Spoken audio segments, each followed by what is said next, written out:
సమర్ ప్రార్థన స్తుతులు చదువుకుందాం. ఈ దిన కార్యక్రమం అంతటిని దీవించుము.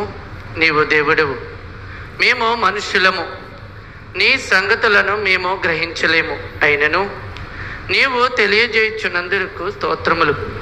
వర్తమానము నేను ఇచ్చినావు, స్తోత్రములు.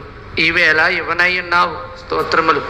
మేము నీ చిత్తమునకు బంధింపబడి వర్తమానము ఇమ్మో.